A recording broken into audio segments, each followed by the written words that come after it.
I forgot. Forgot to hit the button. So you guys probably were hearing me, but not seeing me. My bad. Nah, we good, TK. We are good to go. Crazy week this week. Crazy week this week. Everybody, when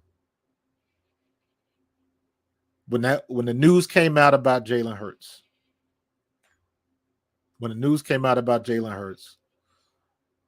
Philadelphia collectively lost their stuff. They collectively lost it. We had everything from a bad to a, we had a sprain. We had a bad sprain. We had a broken collarbone.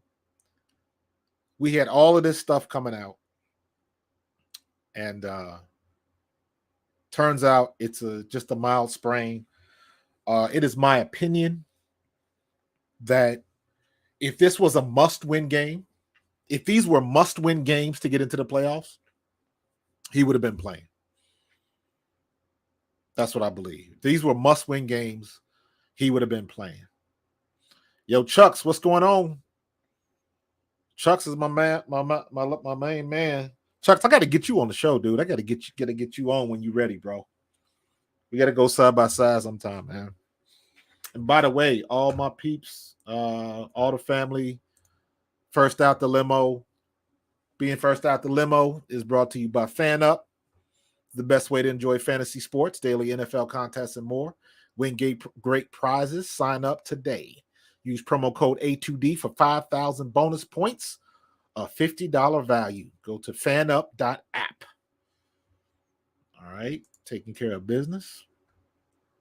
Sean Young, what's going on, my dude? Eagles win on Saturday. I know you hyped for it. Sean, are you going? Well, no. That's in Dallas. I know you're not going to Dallas. Have I ever had a shoulder sprain when I was playing? The closest thing I could say is I had a very bad shoulder bone bruise in college, and it sat me down for about 4 weeks. So it was serious.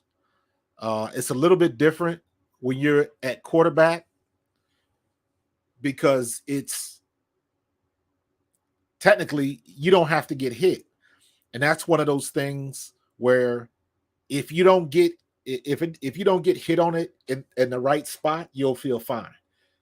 If you get hit on it on the wrong spot, it'll cripple you. So for me, being a running back, I'm going through the whole first thing I want to do is, hold on to the ball, get low, keep my head up. But you always take the punishments, especially as a running back. You're going to take the punishment with your shoulder pads, or you're going to try to deliver the blow first. And I couldn't do that. It was my left shoulder, and I could barely raise my hand up above my, my shoulder pad. So my situation was a little bit different. I'm not sure his is that bad because I remember when it happened to me, immediately I was out of there. There was no playing through it, none of that. Now, I remember not too long ago when Emmitt Smith had that, he had that busted up shoulder, and he basically ran with one arm. Now, he got a chance to get out of bounds as much as possible, and he was trying to avoid contact, but usually it doesn't happen like that. And now the thing is, and I'm saying, I said this morning on Morning Coffee, for going forward, every team, every defense that faces the Eagles is going to attack the running backs. What's going on? There we go. Every defense that's going to attack the Eagles when it comes to RPOs, they are going to attack the running back. They're going to give they're going to give Jalen Hurts or the quarterback, you keep it. So you got to take the hit. That's what they're going to do from now on. Now, I watched that play. I understand why he cut it up and went north and south, but probably what he should have done was go outside of the tight end that was blocking. He probably would have got 5 to 10 yards and out of bounds and would have avoided the hit. But the block by the tight end was basically a stalemate. So when he sees that block, immediately he takes it upfield. It wasn't necessarily the wrong decision, but he would have had better luck trying to get outside of that because the tight end would have got another piece of him. And he would at least, worst case scenario, he would at least got what he got from the play when he cut it up. But that's just one of those things. I'm looking at it from the standpoint of, could he have avoided the hit? Yes, he could have, but I understand why he did what he did. It makes sense. But this should be a wake-up call to Sirianni. Frank, what's going on, brother? And Gardner, we trust. I'm with you. Pete Evans, what's going on, bro? This should have been a wake-up call for Sirianni. And this is talking about too many RPOs. 17 RPOs is not. Now, I know he'll throw it back. Like, we leave that up to Jalen to read the defense and make the call. And that part I understand. But this is where you just got to get the experience of being a coach and say, no, we're not going to do that. Run the ball. Don't RPO it. Run the ball. Give the ball to Miles Sanders. We've been talking about this all year. I don't know if you guys saw my post earlier this week. I basically had a collage of about 4 or 5 times throughout the year when I was on the podcast or on my YouTube channel talking about too many RPOs and how I didn't want Jalen running so many times. 6, 7 RPOs, him called runs is okay. 17 times was too much. And I'm talking about called runs. I am not talking about the pocket breaks down, he gets out, and he does what Jalen Hurts can do. That is not what I'm talking about. That's being an athlete. That's taking what they give you. You make the decision. I can live with that all day. But when it's a called RPO, you're putting him in harm's way. Especially, and this is what I was upset about. If you guys ever watch me or follow me in my Facebook group, on game day, I will always go live at halftime. And halftime, I was hot. I was hot as fish grease, man. I was walking around in the backyard, and because I could not believe the game plan that they were using in Chicago is 20 degrees, and you trying to throw the ball all over the place. That didn't make sense to me. Right off the bat. And Sirianni, he's not too far where I'm from. I'm from Cincinnati. He's from Ohio. He's from middle of Ohio. The point being, he is very used to cold weather. And when it's cold outside, you don't come out gunslinging. You got to get warmed up. How do you get yourself warmed up? You run the damn ball, man. That's the second or third time this year where at halftime, one of the best backs in the league, a Pro Bowler, has like 2 or 3 carries for the game and a half. That's the second or third time. I know it's happened at least twice, but it might be more than that. Dude, Chuck, I was with you, bro. I was hot as fish grease. My wife was laughing at me because I had to get it. I walked outside the house. I was streaming live, walking around in my backyard. So I was like, this is crazy. Like, you don't, in 20-degree weather with the wind blowing, you don't come out throwing long balls. You go short to mid, let your playmakers get warmed up, hand the ball off, let your offensive line get warmed up, and you as the quarterback, you get the feel of the game, and you just naturally you'll get loosened up. Then you let it rip. But there is no reason why our offensive line shouldn't have been running over Chicago's defense. And we should have just let Miles Sanders go loose. Miles Sanders should have had about 25, 30 carries that game. Because that's the type of game you do it. And they probably couldn't have stopped it. So I didn't understand that at all.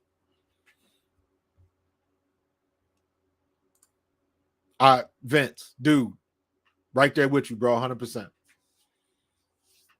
100%. Jeremiah, what's good, bro? Jeremiah's on every daggone show on the internet. I think Jeremiah got he got one of them things from Loki.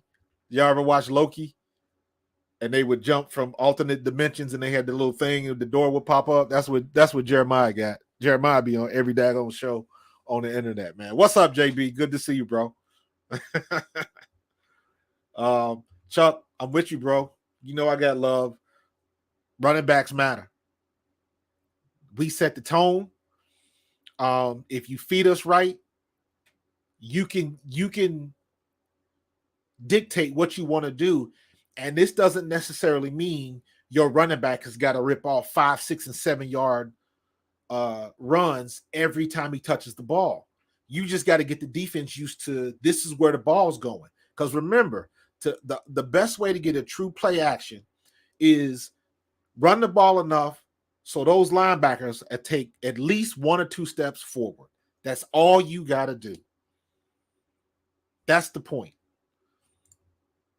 That's all you got to do. You got to cause those linebackers to take 1 or 2 steps forward. And what that does is those 1 or 2 steps forward creates about 5 yards of space behind them in that zone. That lets your running backs, that lets your tight ends, your crosses, your slots.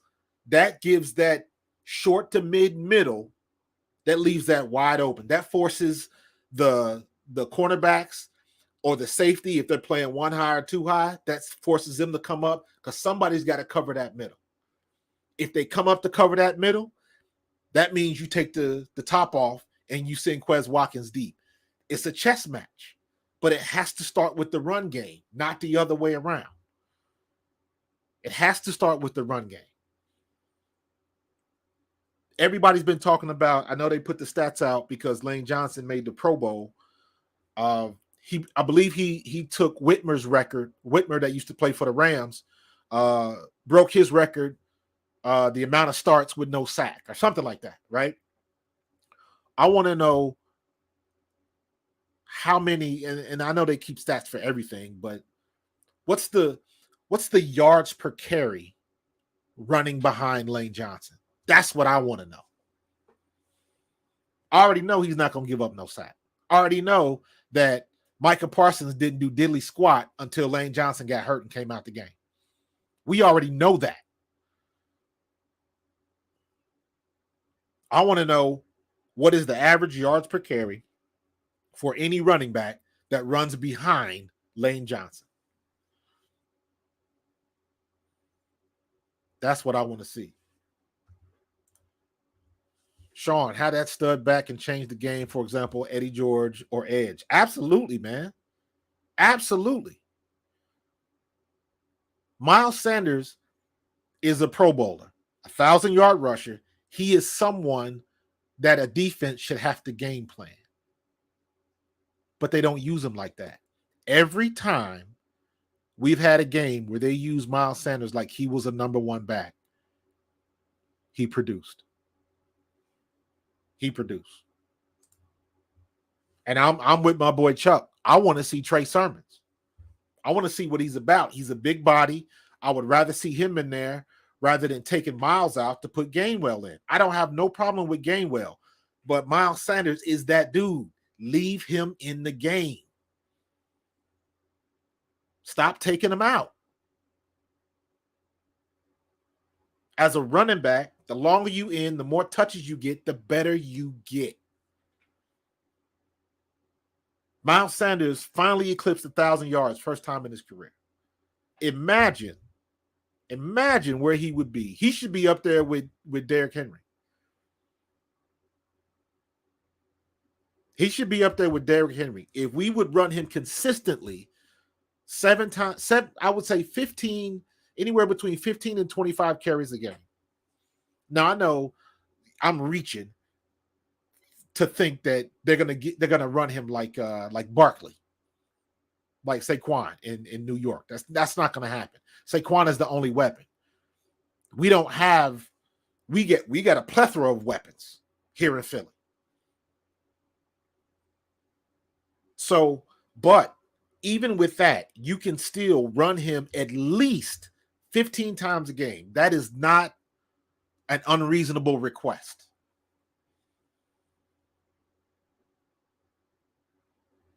And that would open up so many things. Now, I'm with you, Dave. Fear the stash. Here's what I want to see this weekend, right? We all know that they're not going to run the ball that much, RPO style with Gardner Minshew. I do believe they're going to throw a couple in there, though, because Gardner Minshew can move around. He's not Jalen Hurts fast. He's not Jalen Hurts strong, but he can get himself out the pocket, and he can scramble for a first down. He did last year. So he can do that.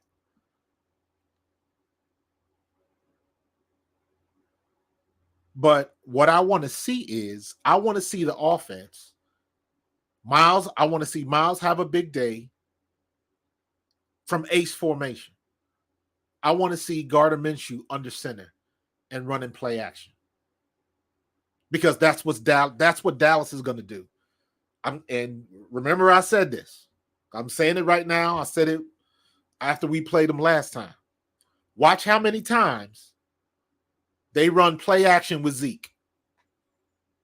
Zeke is 5 or 7 yards deep. Dak sticks the ball out there. They're going to hand it off. They're going to hand it off. And they're going to go play action. And they're going to sneak that tight end. They're going to go strong side to the right. Zeke's going to come downhill off tackle. Dak's going to pull it. And the tight end on the strong side is going to slide right underneath. And he's going to go into no man's land on the left side of the field because there's not going to be anybody there. Because everybody's coming looking at Zeke. They did it 4 or 5 times last game, and every time they ran that play, they killed us with it. And I expect them to do the same thing. We've got the defense now that can shut Zeke down. We've got the defense that can shut Pollard down. Pollard is going to be a little bit more different. This leads me to my second point. Are we going to see Nakobe Dean this week? And the reason why I say that, and you guys know that if you've been listening to me for a while, you know I am a Kyzir White fan. When we signed Kyzir White, I was like, that is that dude? Yes. However, Nakobe Dean is faster than Kyzir White, or at least I'll say quicker. And Kyzir White can move. Kyzir White's got him in the size. I think Nakobe Dean's got him in speed. Nakobe Dean will do a better job covering Tony Pollard than Kyzir White will. That's how I'm seeing it. And you know Tony Pollard is going to catch some screens. And he can take one to the house. He can definitely take one to the house. It's going to be a shame when the Cowboys and Jerry Jones realize Zeke was holding that offense back. Because Tony Pollard should be the number one back in there because Tony Pollard just kills folks. He's fast. He's got balance. He can catch the ball. I would argue Tony Pollard is just as good as CMC in San Francisco. I would argue that. Or at least as effective. You can debate who's better and all of that kind of stuff, but at least as effective. John, what's going on? Merry Christmas, bro. I appreciate you. Sean, I'm with you, dude. We might have to spy him. So, Joe, dude, you hit the nail on the head, brother. We need to do the same exact thing that we did the first time. Attack Parsons. Wherever side he goes to, attack him. Run right at him. That's the best way to get him, because don't let him, his advantage is his speed. So don't let him use his speed. How do you not let him use his speed? You run right at him. Your speed is not going to take on a block. You got to get down and you're on the line of scrimmage. So your speed won't help you when we're running in your direction. You got to take on that block and you got to fill that hole. So it's not going to help you.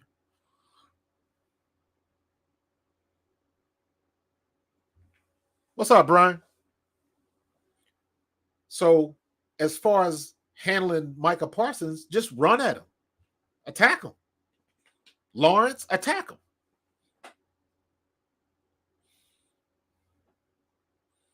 Now, Jeremiah, what I'm saying with Pollard is Pollard is, in my opinion, Pollard is just as good tackle to tackle.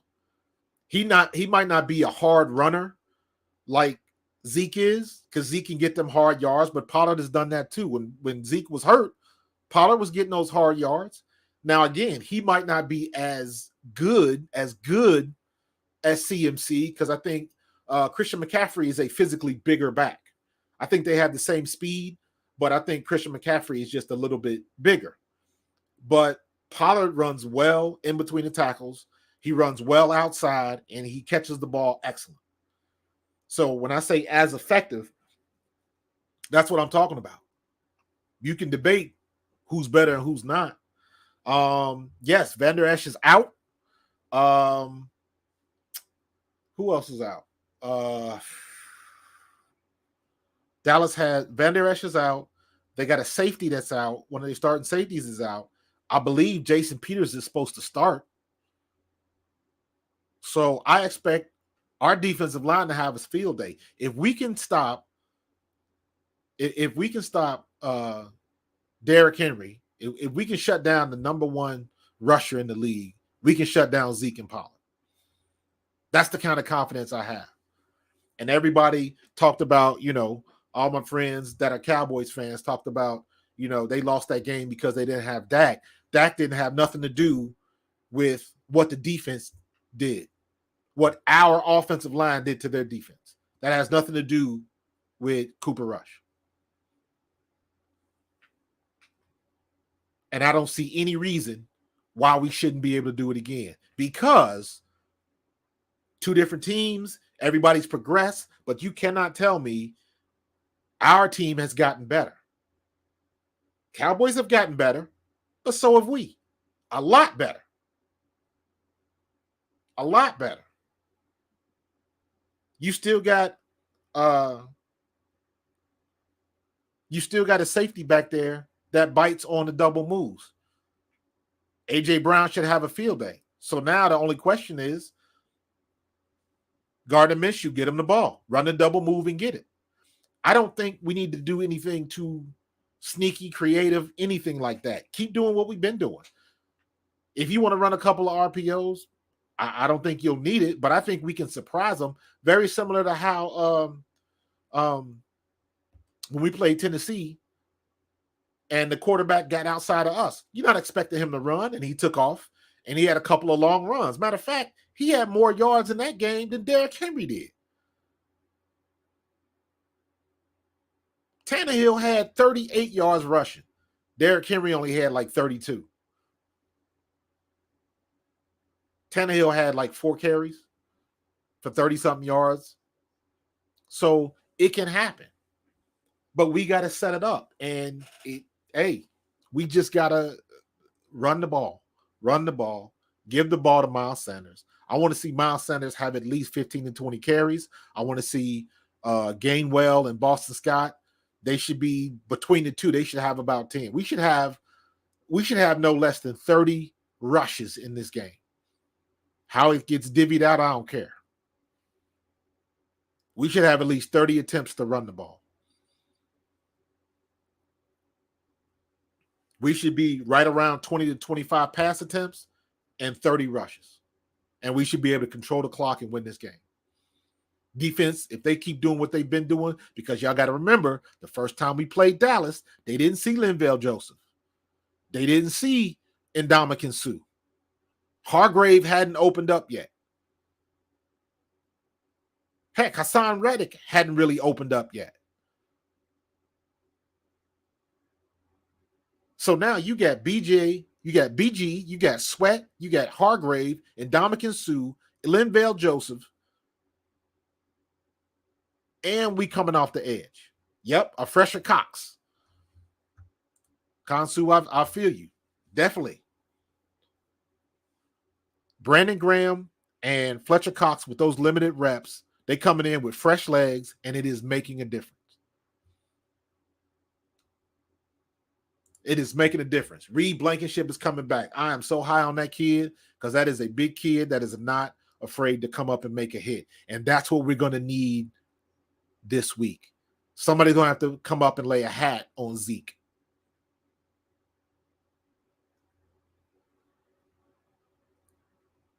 Somebody's going to have to come up and lay a hat on Zeke. Slay ain't going to do it. Only our safeties. Reed Blankenship, Marcus Epps. Those are the only ones coming up trying to put a hat on somebody.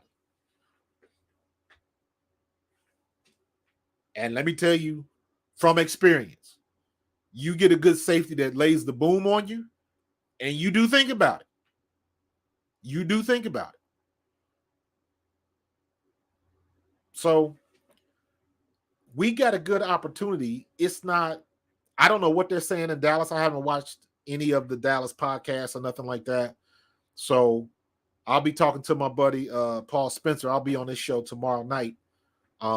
He's a Cowboys fan, and we'll be talking about that. I'm not sure what the dialogue is coming from Dallas. If they just think that we're gonna roll over them. Rob, I'm with you, bro. I'm with you 100%. Gardner gonna be fine. Now, if they outduel us, if tit for tat and Dak just goes off, okay. But it's not going to be like we going to struggle. You know, he can't throw the ball. He's been throwing the ball deep all week. He's been throwing the ball deep all camp. I don't see a problem with it. Sean, lay some wood. I'm with you.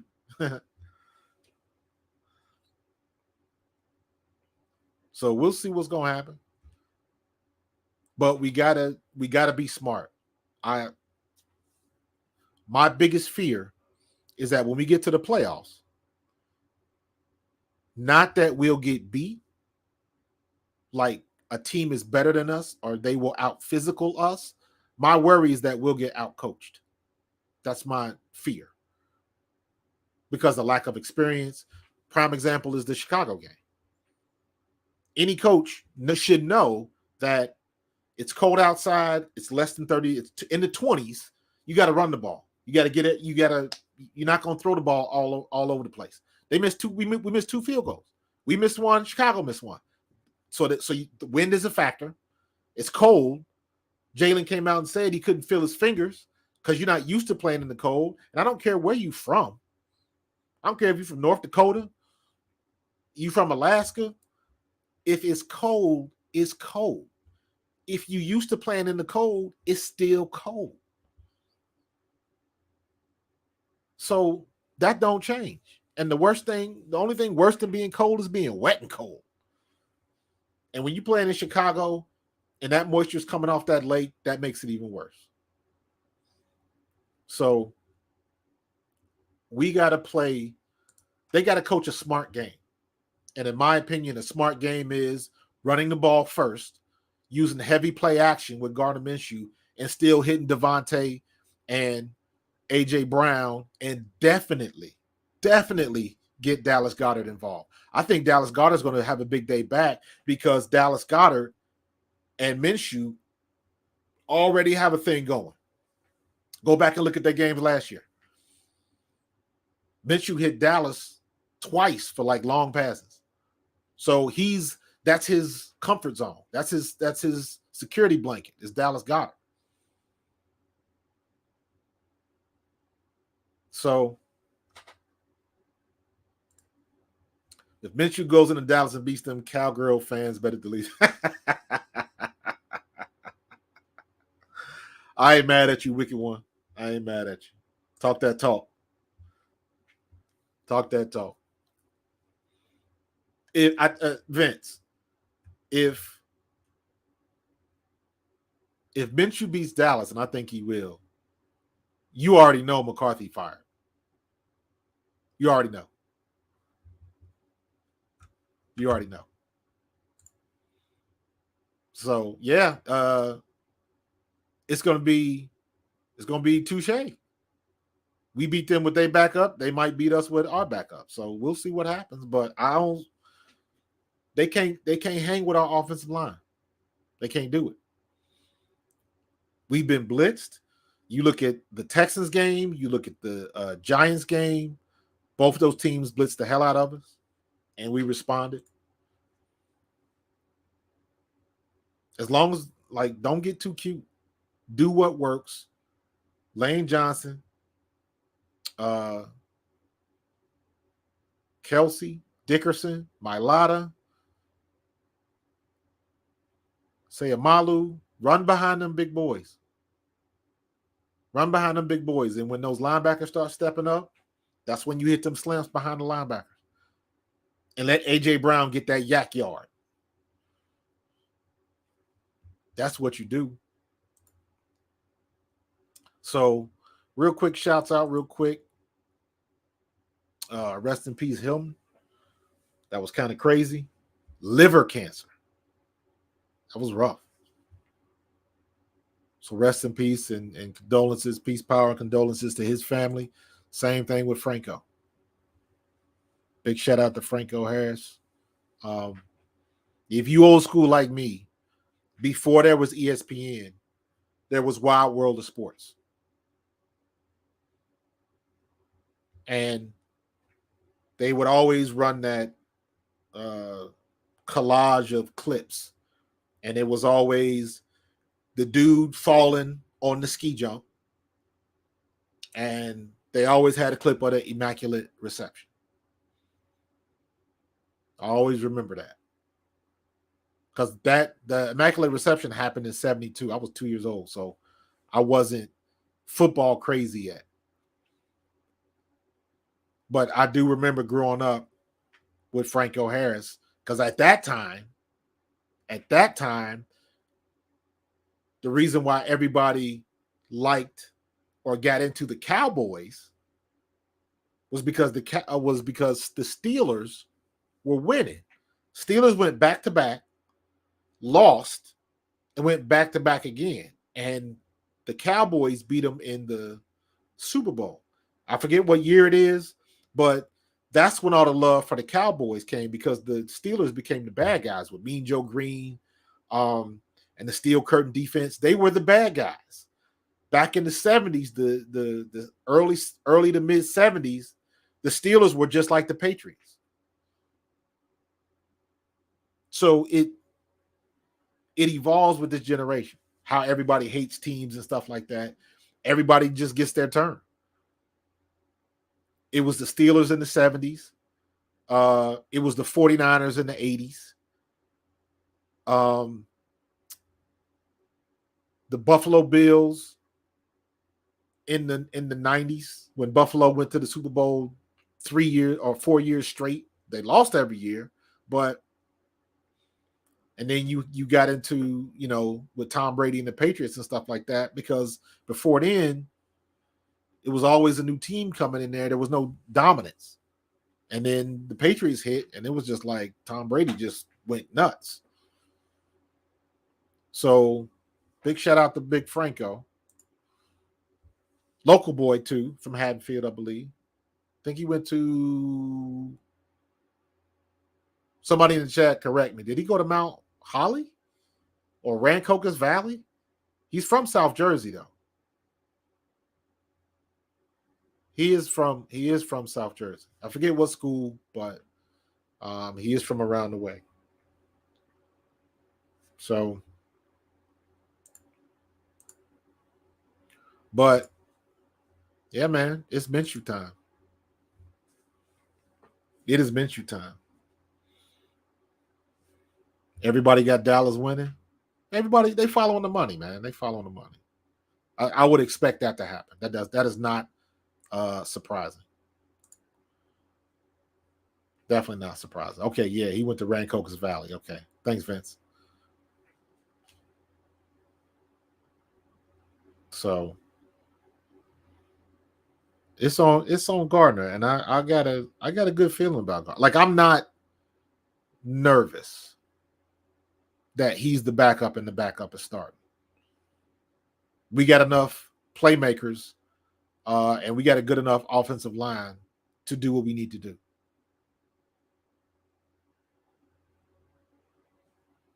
That simple. So I trust that Sirianni and Shane Steichen are going to come up with a game plan to battle. And we shouldn't have any problem. They got enough injuries. We're getting healthy. So at the end of the day, even with Jalen Hurts out, we still have a better team. So I want to see Hassan Reddick get another 3 sacks. But this time, don't let the quarterback get away. But, hey, he should have had – Hassan Reddick should have had 4 sacks against Chicago. That 3rd sack was the one where Justin Fields had that ridiculous play. Just ridiculous play. You know what? If Gardner Minshew beats Dallas, he's going to be gone next year. Somebody's going to sign him. Somebody's going to sign him. Could he have done a better job than Matt Ryan in Indy? Absolutely. Could he have done a better job than Tannehill? Absolutely. Or Baker? Absolutely. In my opinion. So he gonna keep doing his thing. You know he ain't gonna shy away from it. So I'm looking forward to it, man. Uncle Rico to the rescue, bro. Looking forward to it, man. So I wanted to bring this up, man. Wanted to bring this up because, you know, Washington is one of those teams that I don't hate. There are division rivals, but I don't hate Washington, mainly because I've always had love for Washington, for the Redskins, for the Commanders, mainly because when I was in the World League, Doug Williams was one of my coaches. I never hated. I used to like John Riggins and the Hogs and all of that kind of stuff because I was a running back. So that kind of stuff enamored me. But when I met and spent time with Doug Williams, like I was like, I'm a Redskins fan, period. And that was after I was with the Eagles. So, you know, I always got love. And right now, and what happened to them the other day was just horrible. That was horrible. That is, again, that's another issue where it looks like the optics looks like that the NFL is putting forth much effort trying to keep Washington out of the playoffs. Because if Washington's out of the playoffs, they don't want to have to deal with Dan Snyder. It's one thing if a referee makes a bad call or he misses a call. Can deal with that. Happens every game. But when a ref just misleads somebody, that's when you get into cheating and all of that kind of stuff. And you start throwing around words like that. And I was watching Mike Florio today where he was talking about that's when you get into people where, yes, it is possible, like a Donahue situation where one ref on one call can change the course of a game. All it takes is one call. He took a touchdown off the board. That's huge. Washington should have won that game. If Washington wins that game, Dallas is still playing to get into the playoffs. So it makes a difference. And it makes it look like the refs are trying to keep Washington out of that game. because they missed this call, and this is where I say, in my opinion, this to me, this looks like cheating. Because this happens every game without fail. Every game. A receiver steps up to the line. He looks at the ref. He points at him. The ref will nod or say, give him a, scoot up a little bit, but they acknowledge each other. Yes, it's a courtesy, but the refs always respond. Always respond. And for McLaurin to go up to the line, look at the ref, scoot up, look at the ref again, and acknowledge I moved up, I'm on the line, and the ref throws the flag anyways, to me, that's cheating. Because you misled him that he wasn't on the line. Because if you were going to do that, then don't say nothing. You'd have been better off not saying nothing and just throwing the flag. Now, he could have got mad and said, but that's why I'm asking you. He didn't respond. But the fact that the ref responded means he misled him. To me, that's cheating. And the fact that the NFL, what are they going to do about that? Because now you're heading towards the playoff. You may have cost Washington a chance to get to the playoffs. And in turn, you might cost somebody their job. A coach or whatever the case may be.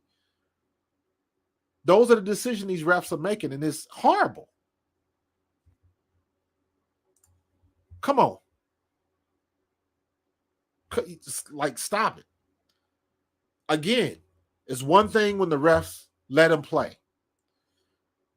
This is not a question. This is what you would say, this is egregious. If you hand fighting, the dude is about to get a damn piggyback ride. The ball is in the air. You can't knock this one. That's too obvious. And the optics of that looks very, very bad for the NFL. It just does. There's no two ways about it. There's no way that they can change that. And then if you feel bad because they asking the player and the coach about it after the game and they can't say nothing, because if they do say something, they get fined, which is BS. Are they going to fine the refs when they miss calls like that?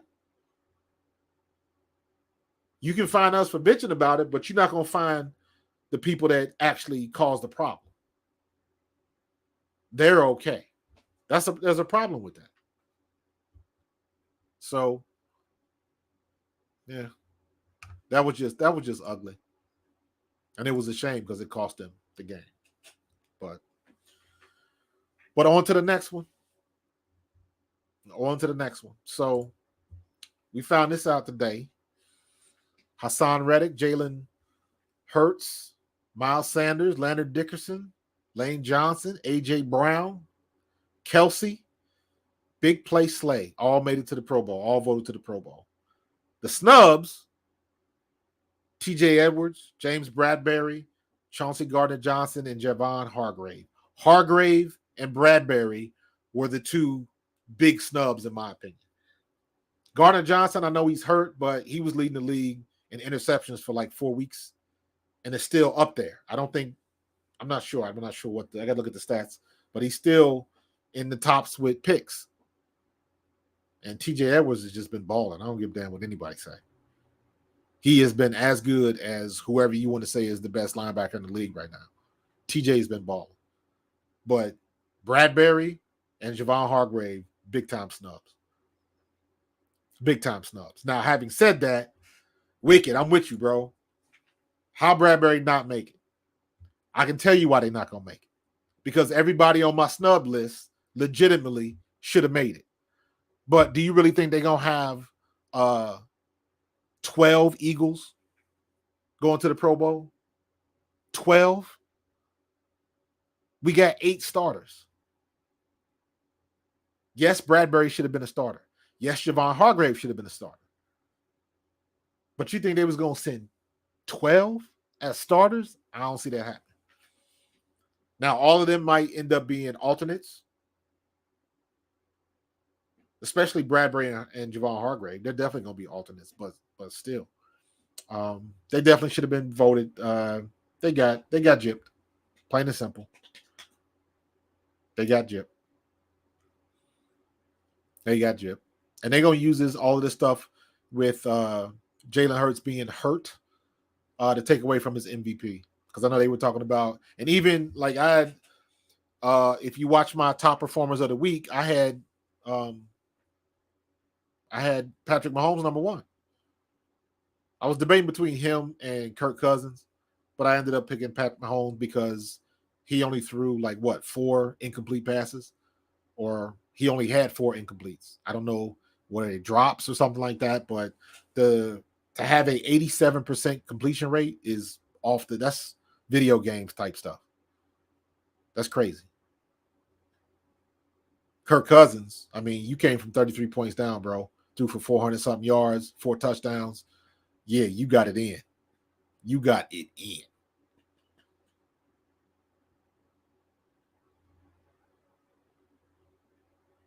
But we had some snubs. It happens every year, and they can't please everybody. It's a popularity contest. I'm just happy that we had the amount of people we did to get recognized. We are going to have our 2 top receivers both eclipse 1,000 yards this year.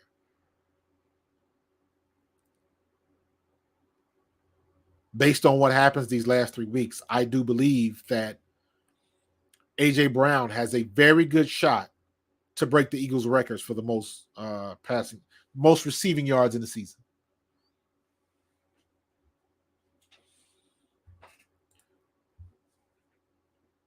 Man, if that ain't the elephant in the room, who do you re-sign? Who do you re-sign? Bradbury, I would say you sign Gardner Johnson because he's younger. Try to get Bradbury, but if Bradbury is going to try to break the bank, it depends. Fletcher Cox, he'll probably be out of here.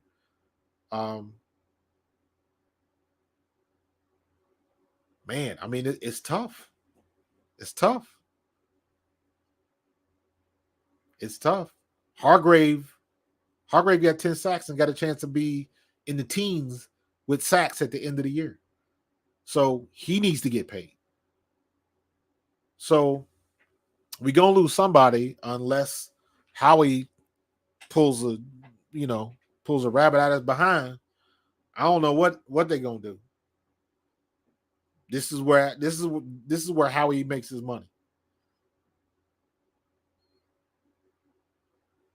This is where he makes his money. Kaiser White is gone because they're going to let Nakobe Dean play. I think we got Hassan Reddick for another year. They'll get Quinn out of here.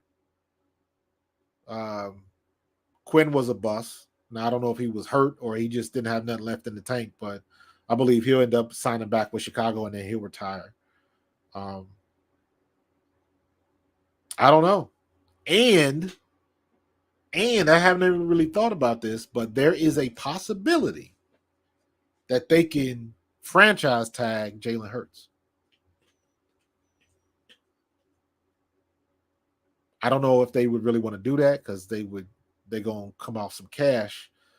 They might end up spending more in the long run. So I don't know. But Howie's got a lot of work to do in the offseason, man. But that's a good problem to have. That's a good problem to have. I would want to see him keep TJ Edwards. Miles might be out of here. And here's the thing, and I've been saying this the last couple of weeks.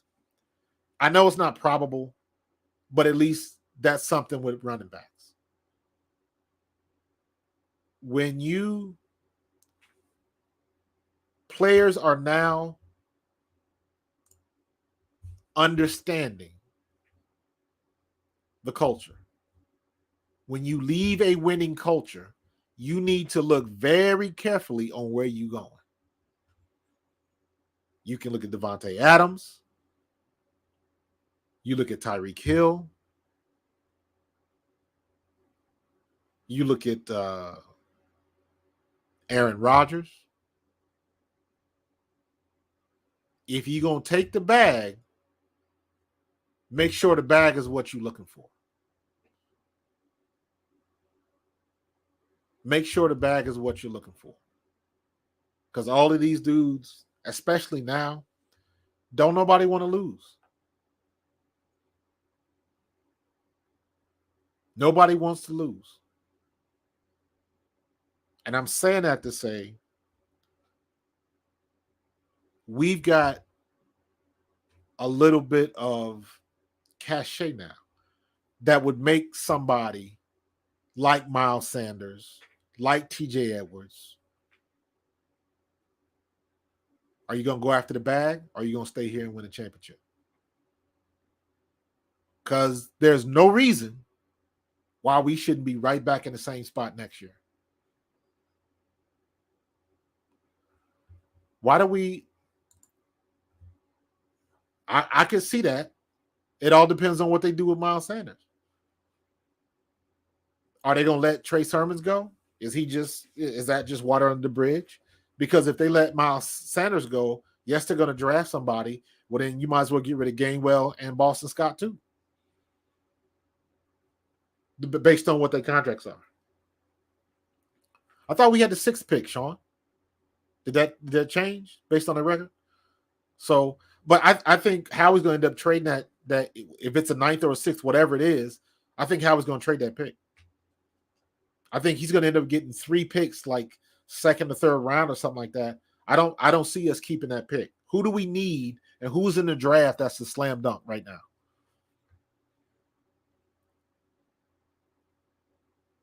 If we got a slam dunk running back, we don't use them right. We don't use running backs right. That's what we're bitching about right now. Not using Miles Sanders after the kid just got 1,000 yards. After the kid is, you give him the ball and he gets 40 yards on 30 carries or whatever it is. When we played Green Bay, I think it was. So you're not using them right, and he still got over 1,000 yards and 5.2 yards a carry. I don't know. And the other part of that is, what's going to happen with Steichen and Gannon? Those are the 2 big questions. I think Gannon's out of here because I think somebody's going to give him a head coaching job. Watch. So either Shane Steichen or Gannon's going to end up in Indianapolis. Watch.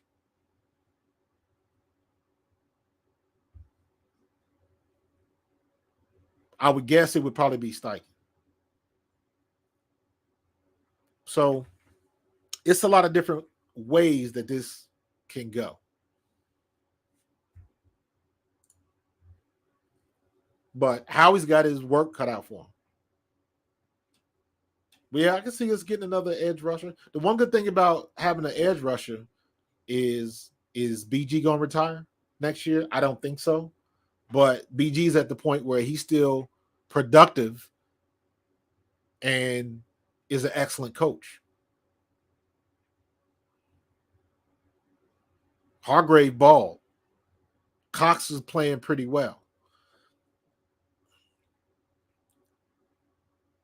Is Cox worth the what? What did we pay Cox? $14 million for the season? Is he worth that? No, but he's earning his money. Cox shouldn't have been more than $10 million this year.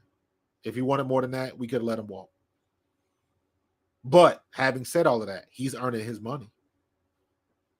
So I ain't mad at that.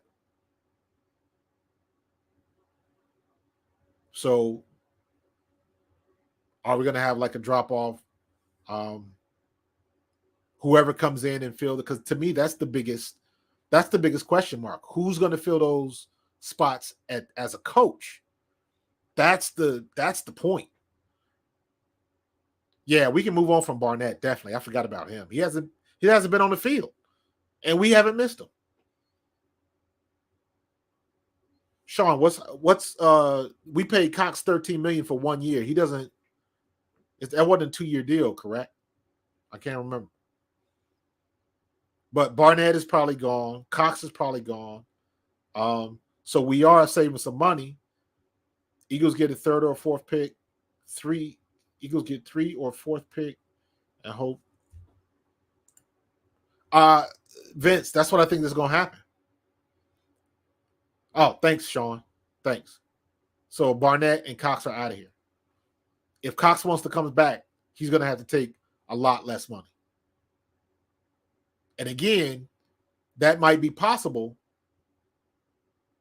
so as to not leave the culture. If he wants to go for the bag, he got enough money now. He got a ring. He got all of that stuff. So it's all about what he wants to do. So, but Vince, I'm with you on this one, man. I think Howie's going to trade those picks, and he's going to trade down, and we're going to end up having like the second, third, or fourth round. We're going to end up having like 4 or 5 picks. And we're going to boost up the defense and the offense for not a lot of money. So I'm digging that. And this will be, again, why Howie is doing what he's doing. If y'all can do me a favor, I'm seeing like 33 people watching. Please smash that like button if you're on Facebook or if you're on YouTube. Smash that like button so we can get them up. But we are in a good spot, man. I like where we are right now. I'm not scared at all with having Gardner Minshew play. I am nervous about what the game plan is going to be because I do believe we're the better team still without Jalen Hurts, and Gardner Minshew can beat the Cowboys. But we got to have the right game plan. We got to have the right game plan. So we'll see. We'll definitely see. Yo,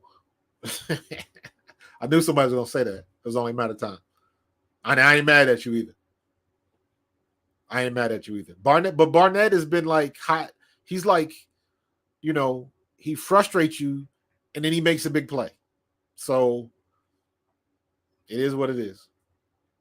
You got to take the good with the bad, but I think I agree. I think he'll be out of here this year. So we'll see what's going to happen now. So who's playing tonight? On Thursday night, we got the Jets and Jacksonville. Jacksonville got a short week. I think Jacksonville's going to end up losing this game because they're coming off the high of beating the Cowboys. So I think they're just going to have an emotional letdown with a short week, and the Jets are still playing relatively good ball. So, but listen, everybody do me a favor. If you don't follow me on Facebook, go to my Facebook group. I run a group, Pro Fan Talk on Facebook. It's just a Eagles group. Sign up. I'd love to have you. I'm trying to make it grow. Also, please go to my personal YouTube channel, youtube.com/ProFanTalk. Again, I'm trying to make this thing grow. Please and thank you. So, and if you guys got ideas, please send them. I'm trying to figure out how to do some things different. Again, try to make this thing grow and do it like we know how to do. All right, but I'm about to get up out of here. Enjoy the game tonight. Everybody have a great Christmas.